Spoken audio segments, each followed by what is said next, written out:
Hi guys, this is going to be your reading video for the week of December the 7th.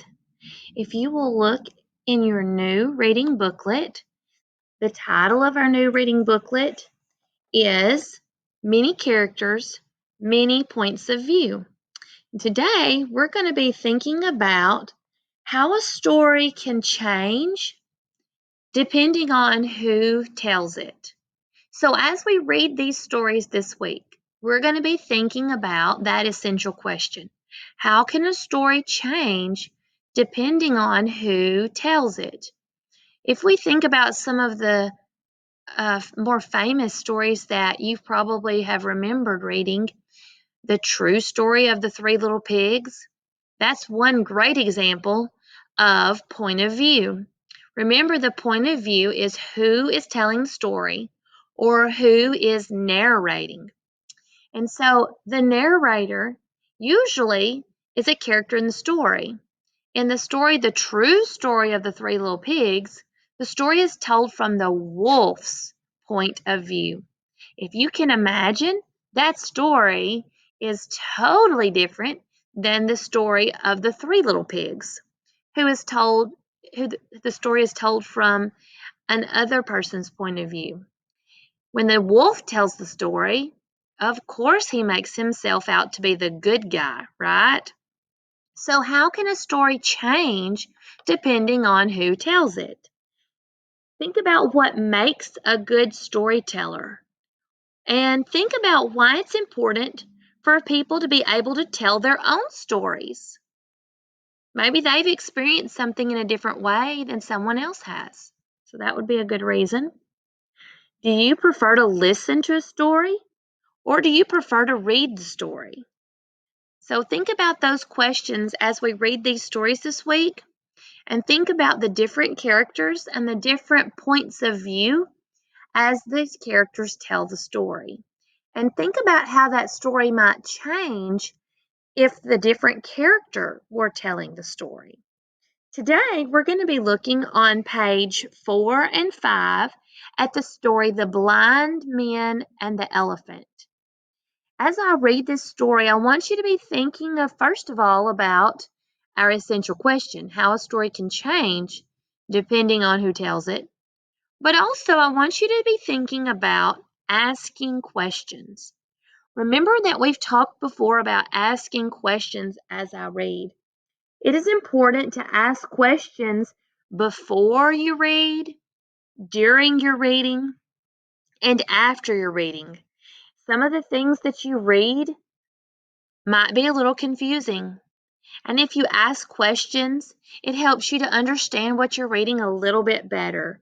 Remember that you might ask questions before you read to set the purpose for reading. You might ask yourself, what's the purpose of this story? What is the author's purpose for writing this story? You might ask questions before you read to make inferences about what you're going to read, make a prediction. Another thing that you might do is activate your prior knowledge. In other words, what do you already know about this story, or what do you already know about the characters or the pictures that you see? So, one of the things that we usually do is we look at the title, The Blind Man and the Elephant. One of the things I might do is ask myself some questions about this title. What is the word blind? And what does that word mean to me? Well, I've heard the story The Three Blind Mice, and I know that that story is about mice that cannot see. So the word blind tells me that the men in the story probably are not going to be able to use their eyes very well. Another thing that I can do before I read is look at the pictures. When I see these pictures down here, these do not look like characters that I might see here where we live or here today. So this story either takes place in the past or it is taking place in another country. Notice the different way that they are dressed with these headpieces, and their outfits remind me of India. I can also look at the picture of the buildings, and I see these buildings here in the background, and those look like temples or a palace somewhere. So that reminds me of a place somewhere other than the United States, another country. It reminds me of India. As I read, I can also stop and ask questions along the way. Maybe I want to clarify something that I'm reading that I might have a misunderstanding about. I might want to think more deeply about the topic while I'm reading. So I might think about other things as I read. And then I can ask myself questions at the end after I'm finished reading. And this time I might want to review what I've learned. I might want to identify other questions that I might have about the topic that I'm still not sure about. So, asking questions is a great way to help me build on my reading skills. Notice there are places on the sides of the page for notes that we can take as we read to help us identify our questions we might have. While you're at home and you're reading your story in your own booklet, this would be a great place to jot down some notes of some questions you might have about the characters and the events before, during, and after you read. Okay, so let's listen as I read the story, The Blind Men and the Elephant. It says this story is retold by Sunita Apte, and there are versions of this story told in many cultures. It was first written down nearly 3,000 years ago. So this tells me it's a very old story. As you read today, I want you to think about the questions that you might ask yourself and think about the characters and the events in the story along the way as I read. Ask yourself questions about the characters and the events, and that will help you to recall the details of the story. Here we go. Long ago in India, 5 blind men traveled to the Raja's palace, where that wise ruler kept an elephant. The first blind man gently touched the elephant's trunk. An elephant is like a large snake, he proclaimed. This story takes place in a palace in India. I notice up here it says long ago and India. So right off the bat, I know this setting. I also know the characters. I've got 5 blind men and an elephant. It also tells me it takes place in a palace, a Raja's palace. So I know that a palace is a fancy building like a castle. I wonder why the 5 blind men traveled to a palace. So that's my first question that I want to think about. And I want to think about what will they think when they meet this elephant. This one thinks already the elephant is like a snake. Let's listen to what the rest of them think. The second blind man touched the elephant's side.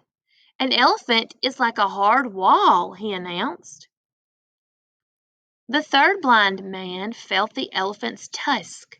The elephant is as sharp as a spear, he exclaimed. The fourth blind man touched the elephant's huge ear. The elephant is like a gigantic fan, he declared. The fifth blind man felt the elephant's tail. The elephant is like a rope. So I'm going to stop here and think about some other questions that I might have. Do all the characters have the same opinion of the elephant? No, they all had a different opinion because they all touched the elephant in a different place. So depending on what they were able to feel, they all felt something different, didn't they? Another question I might ask myself is why were they touching the elephant? Let's keep reading to see. The men began arguing until the Raja interrupted them. Each of you has touched only one part of the elephant, he exclaimed. To know the elephant, you must put all the parts together. All right, so this story is an example of a folk tale. A folk tale is a story that was told many, many years ago by word of mouth, and it was passed down from generation to generation. A lot of times, a folk tale might have animal characters. It also might teach us something, might teach us a lesson. In this story, we were able to see that the 5 blind men only touched one part of the elephant, and so they all had a different perspective. They all had a different point of view of the elephant. So our experiences are limited to what we see and what we hear. So when we think about the elephant, if I only know part of the elephant, am I going to truly know the elephant? No. So these men were arguing, they were disagreeing because they all had a different point of view, because they all felt something different. You know, that's the same way in life. If I see only one part of something, I'm going to have a different point of view than someone else who sees something different. So, this is a great way to think about a storyteller. A storyteller tells a story from their point of view. These blind men were telling about the elephant based on their point of view. Could they see the elephant? No, they only could feel the elephant. So, they only knew about the elephant because of the part they were feeling. So, when we tell something, it tells us that we have to know all the parts, to put all the parts together. Each one of these men were arguing about the elephant because they didn't know all the parts of the elephant. It's important that we know the whole story before we start arguing with someone about it, isn't it? I think these men learned a lesson. As we read other stories this week, I want you to do some of the things we practiced today. Ask yourself questions before, during, and after we read. Also, I want you to think about the characters and the point of view as the story is being told to us, and that will help us to understand the story better.